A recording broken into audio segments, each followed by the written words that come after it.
देखो, तो आज हम चक्रवृद्धि ब्याज के कुछ क्वेश्चन करेंगे। जैसे चक्रवृद्धि ब्याज का ये पहला क्वेश्चन दिया है कि रवि राज 10,000 रुपए की एक राशि को 10% चक्रवृद्धि ब्याज की दर से एक वर्ष के लिए निवेश किया, तो ज्ञात करें कि एक वर्ष बाद उसे कितनी राशि प्राप्त होगी।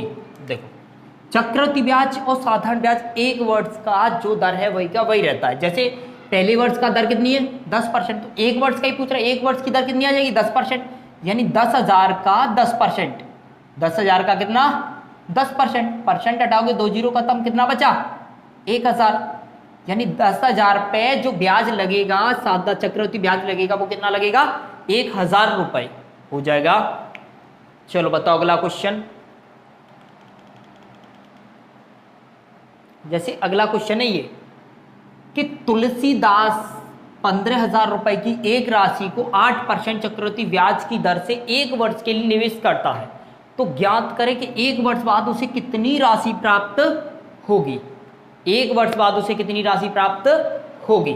चलो देखो, अब एक वर्ष बाद कितनी राशि प्राप्त होगी। पहले वर्ष 8% ब्याज लगेगा, यानी 15,000 का कितना 8%, परसेंट हटाओगे 2 जीरो खत्म, 15 अट्ठे 120, यानी 1,200 रुपये ब्याज बन जाएगा।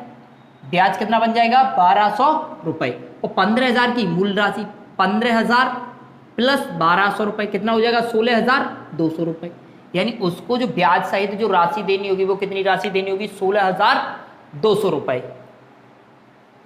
चलो बताओ क्वेश्चन नंबर अगला। एक सुंदरी 8,000 रुपए की एक राशि को 15% चक्रवृद्धि ब्याज की दर से 2 वर्ष के लिए निवेश करती है, तो ज्ञात करें कि 2 वर्ष बाद उसे कितनी राशि प्राप्त होगी।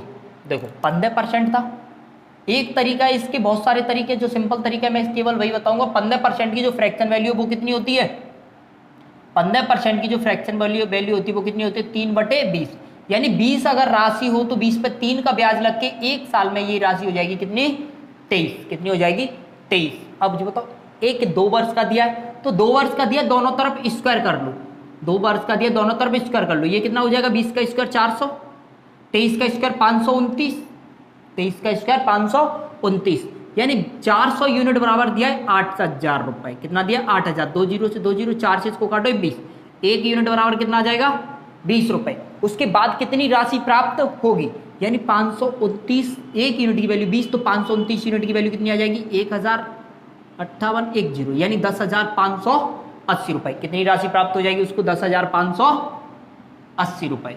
कितनी राशि प्राप्त हो जाएगी उसको 10,580 रुपए। बताओ क्वेश्चन नंबर 4, बताओ क्वेश्चन नंबर 4 का क्या होगा।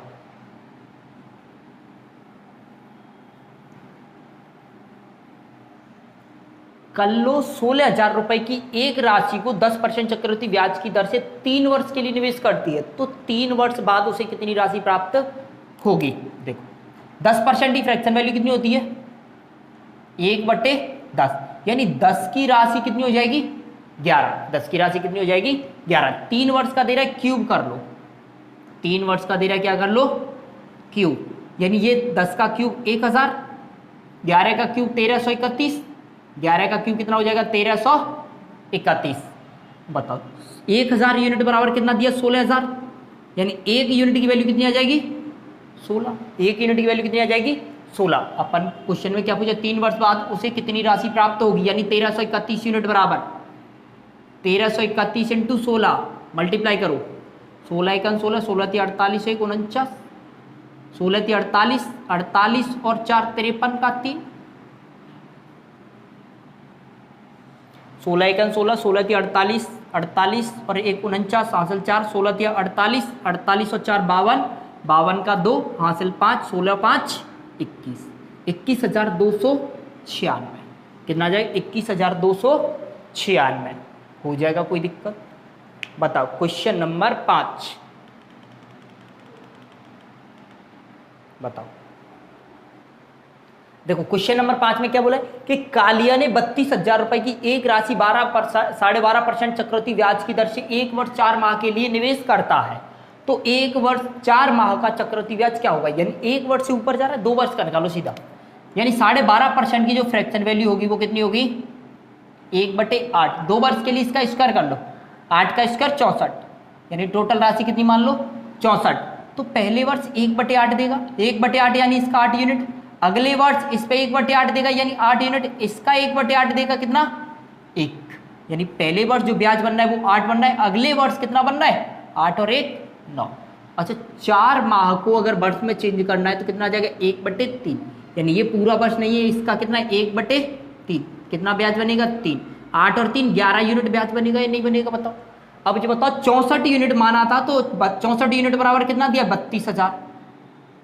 1 यूनिट की वैल्यू कितनी आ जाएगी 500 रुपए, तो 11 यूनिट की वैल्यू कितनी आई 5500 रुपए। राशि कितनी आ जाएगी, जो ब्याज रहेगा चक्रवृद्धि ब्याज वो कितना लग जाएगा 5500 रुपए। कोई दिक्कत है यहां तक?